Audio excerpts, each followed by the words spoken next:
أرحب بضيفي سعادة السيد معالي السيد ادريس جالا، وستكون محاضرته في حدود 40 دقيقة. نفتح بعدها المجال لأسئلة المشاركين والمشاركات، فليتفضل مشكورا.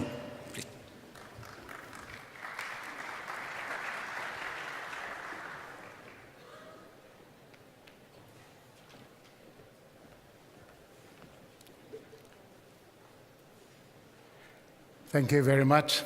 I'm really happy to be here. Let me see if this works. First of all, I want to congratulate the Kingdom for your Vision 2030. It's a very ambitious vision. It's wonderful that you set it out quite like that. Our experience in Malaysia, in many other countries, my observation is many governments around the world have beautiful plans and vision and strategies and promises. But the problem is not about the vision and the plan, it's about delivery. Most governments have beautiful plans because we copy from one another. We take some countries' plans, we remove the name of those countries and put ours there. We go and ask the same kind of consultants and they give us the same input. And so we have beautiful plans. But what I want to say here is that I want to talk about the challenges of delivery, the problem of implementation. There are 8 main challenges in development.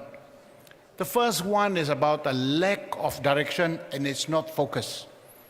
Most governments will say their plans are very focused, but if you look at their annual budgets do not reflect the plans. The annual budget looks something very different. There is also a lack of leadership commitment. In some countries, not enough commitment of the leadership to deal with the issues of implementation.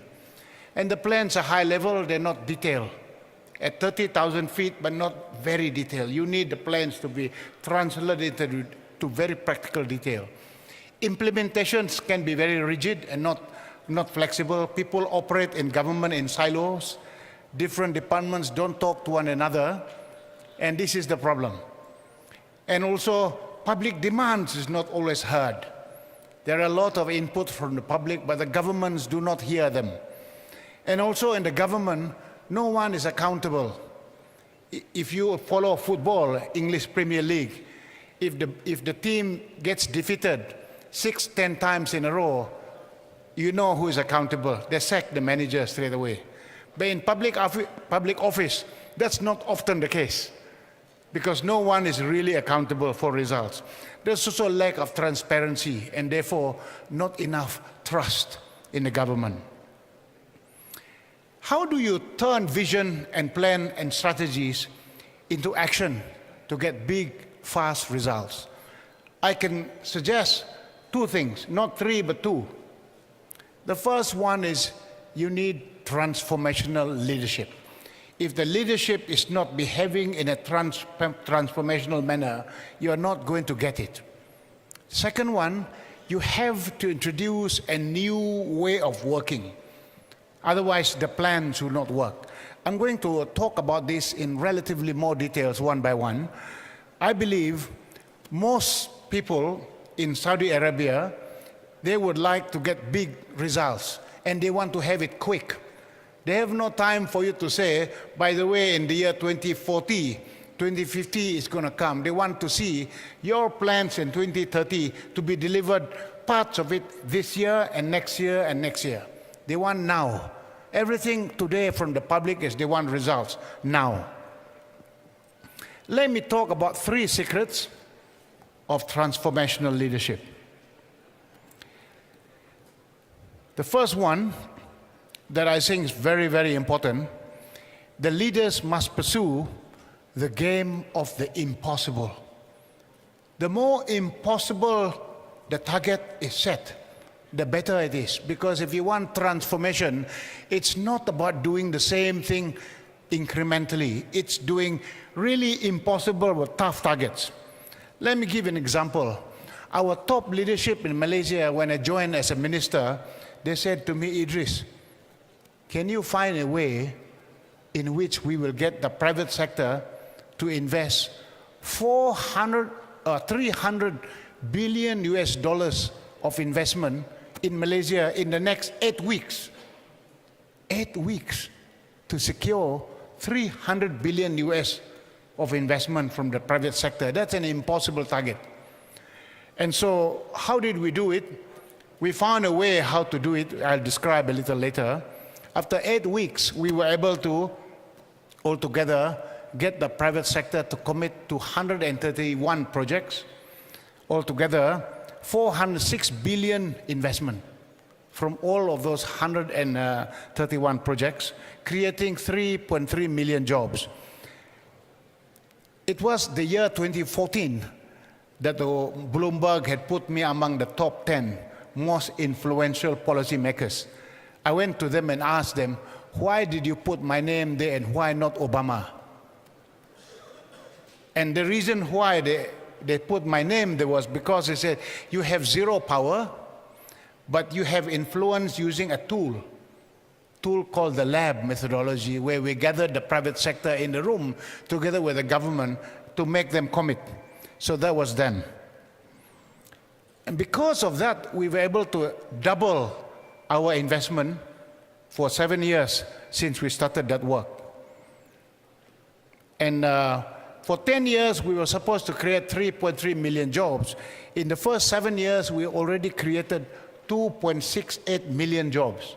For a small country like Malaysia, to create 2.68 million jobs is quite a creditable achievement in a very short period of time, because we only have something like 22 million people.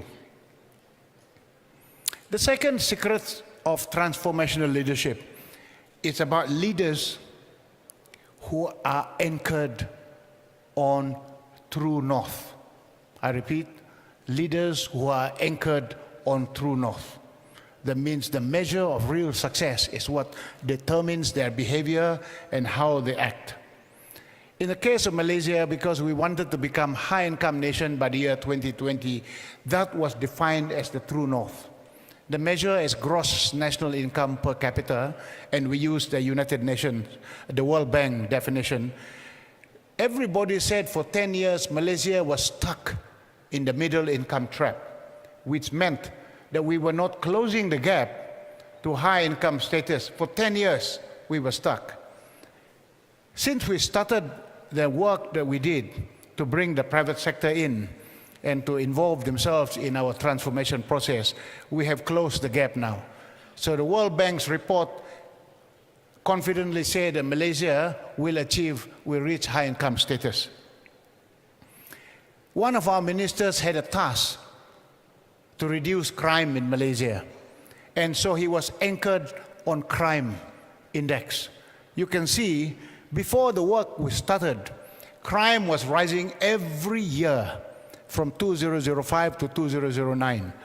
And since we started to do the work with the leadership of the minister in charge, we were able to bring total crime index by 47% in 6 years. And street crime was reduced by 55%. So you can see the leadership, once you understand the thing that you intend to do, you must anchor your behavior, your action on things that will move the needle.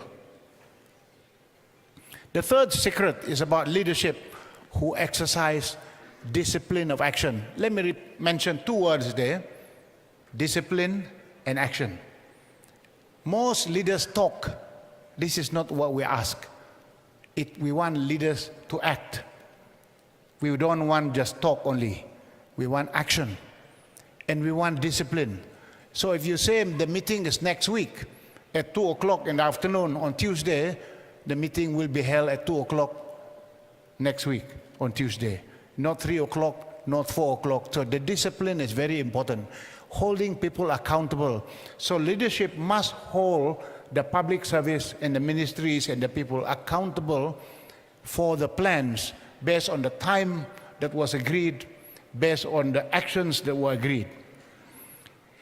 So there are 3 things that the leadership will do. It's about doing it relentlessly, we call it DMS. Do it relentlessly, monitor it continuously, solve problems recursively. So leadership that does exercise discipline of action must solve problems. If the leaders don't solve problems, you will not be able to move forward, because there are many problems that require a decision at the top level that requires solving problems. So you got to ask the question, are the leadership involved in helping you to solve problems? In the case of Malaysia, let me talk about this. We had a problem in the 1970s in Malaysia. We have very high incidence of poverty.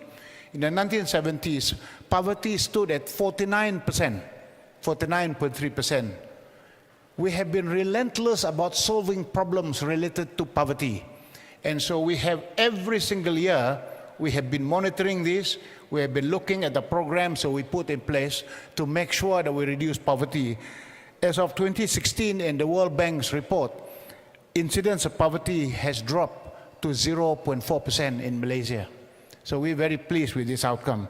But it requires the leadership to have discipline of action. So that's about leadership.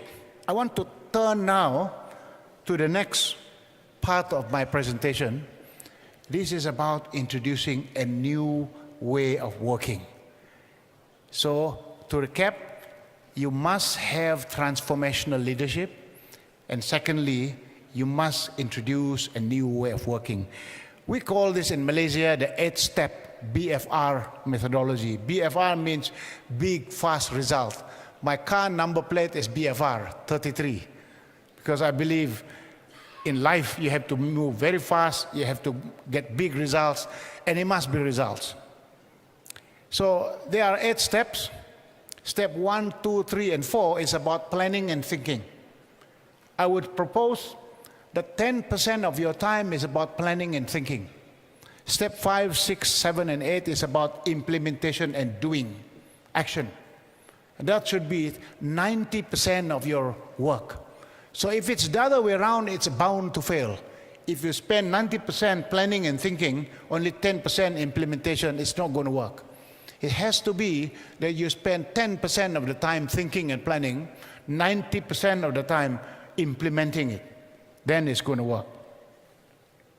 Let me talk about them one by one, step by step, the 8 step. The first thing I believe it's very useful in any country is to make sure that the entire cabinet, the ministers and the top civil servants gather in a workshop to agree the priorities and the true north. And this, in the case of Malaysia, we had a whole weekend to do this. In many other countries that I've been involved in, they did a similar thing. But this is so important because there are so many things are problematic in any country. But the priorities should be clearly agreed. And you can't do everything under the sun because you don't have resources, no time to put in order everything. So you have to identify your key priorities. Once the key priorities is identified, you channel your money and your resources to focus on these key priorities. Once you've agreed them, then you move to step 2. In Malaysia, we use the term laboratories, and this is where we put all the priorities inside the laboratories. We have the best people inside the room. This is what the objective of the labs is to achieve big, fast results. Typically about 20 to 50 participants, sometimes can be more. In fact, in some cases in Malaysia, we had a few labs that went up to 100 people in it. The ministers responsible are the sponsors of the lab. Heads of ministries are involved in it, permanent secretaries, agencies, and the private sector as well. Normally about 6 weeks, they conduct analysis, detail stuff that needs to be done. And this is the most important things to make sure that the vision is translated from 30,000 feet to level of 3 feet with great detail. And I know in the Kingdom of Saudi you have run labs, because when you started I visited some of the labs, so I know you have used the methodology. Let me talk about some of the other countries. In Malaysia we ran the labs. We gathered 500 representatives from the private sector with representatives from the government. We locked them in all together, 12 rooms, 12 labs. And the motto we have was Hotel California. You can check out anytime you like, but you can never leave. You know, some of you remember the song by the Eagles. We were telling them you have to do the analysis within the same period of time. You identify the projects, you identify the investors, the investments they're going to put, what is the role of the government, and how many jobs you're going to create. That was how we got the results. Actually, in Oman, under the 10 feet program, we have some representatives from Oman here, and they also conducted the labs altogether in 6 weeks in Oman. They identified 121 projects. Altogether, the private sector investment amounted to $42 billion of private sector investment, creating 119,000 direct jobs. And that was under the 10 feet program. In Nigeria, they also conducted the lab in 6 weeks in Abuja. My team and I were involved in helping them do this. They identified 133 projects, altogether creating 692,000 jobs, $51 billion of investment, and that was all across altogether 6 sectors. In Tanzania, there were a lot of labs that were conducted. There were more social laboratories to provide electricity to rural people, ship turnaround at the airport, at the port, and also budget deficit slash, and increasing maize and rice production by 500,000 metric tons. So getting a lot of people, 6.5 million people, to have access to water, because they didn't have, a lot of rural communities don't have access to water. So this was the labs that were done. In Russia, my team and I were privileged that in Russia they wanted us to assist them to facilitate the labs in Moscow with their Rosavtodor team. And so this was what was done, 500 kilometers of roads to be maintained and upgraded, altogether 10 private partnership projects, 500 kilometers of rural roads for regional economic development.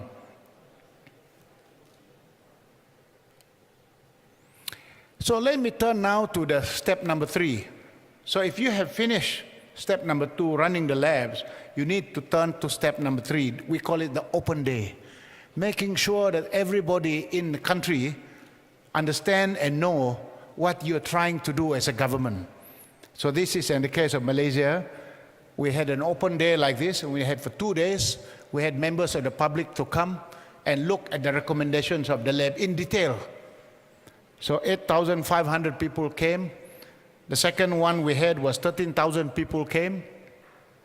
Another one was 5,000 people, and the subsidy lab was 2,500 people came, and they gave us input. This was in Malaysia when we did it. In Tanzania, they also conducted the open day. That's the President Kikwete. And in Oman, under the 10 feet model, they also had the open day. And they had a 3-day event to exhibit, if you like, the results of the laboratory to the public. And in Russia, we had the open day, and that was quite incredible. They had 50,000 people who attended the open day in Moscow. It was really quite an incredible thing. In Nigeria, we had 500 key government officials and private sector players who attended the open day in Abuja. So step 4 is you need to write a document about the plan, about the vision.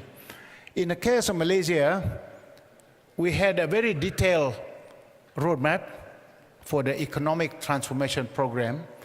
It's 601 pages. Because in Malaysia, we know there are many hardworking, avid Malaysians who want to read.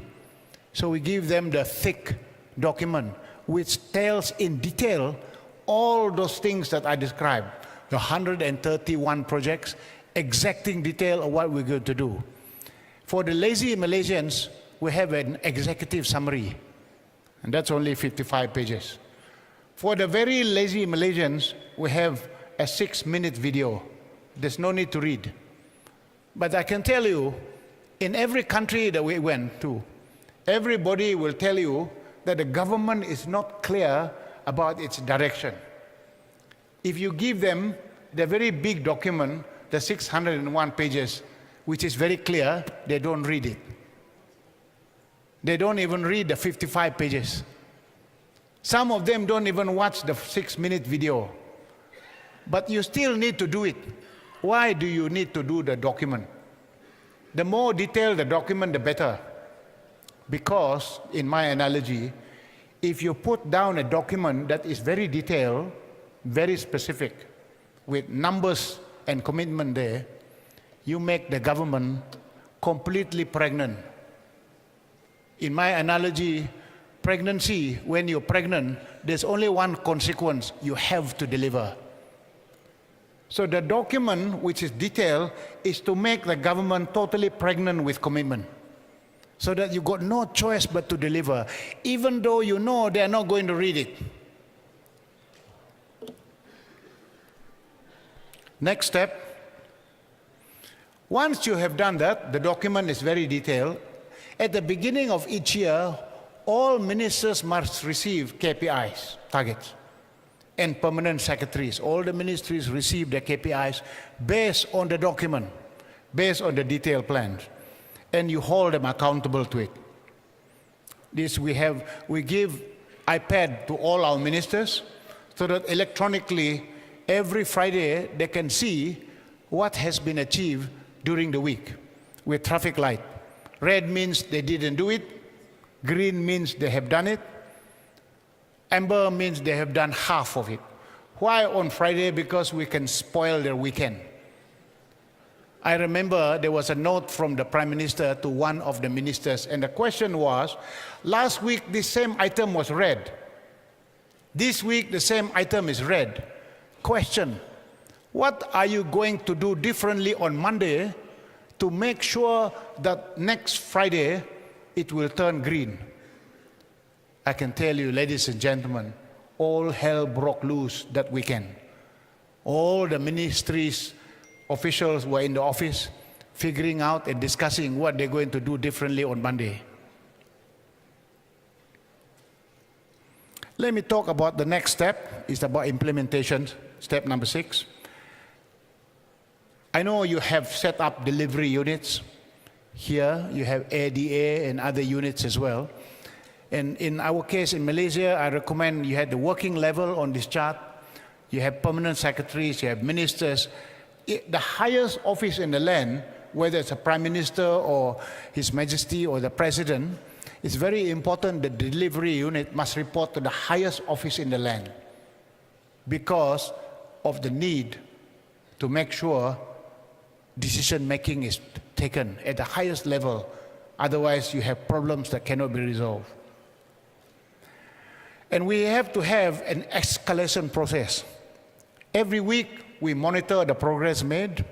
If it's not resolved in the week, it then gets escalated to the minister in charge after 14 days. If it's not resolved after 14 days, it gets escalated to the Prime Minister after 30 days. If it's not resolved and not implemented within 30 days, we have what we call a Putrajaya Inquisition.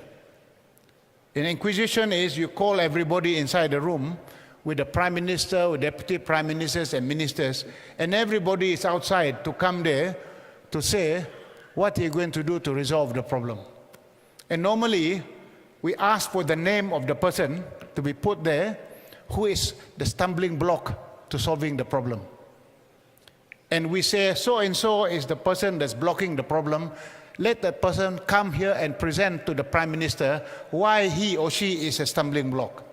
I can tell you, 70% of the problem is solved before the meeting, if you do it like that.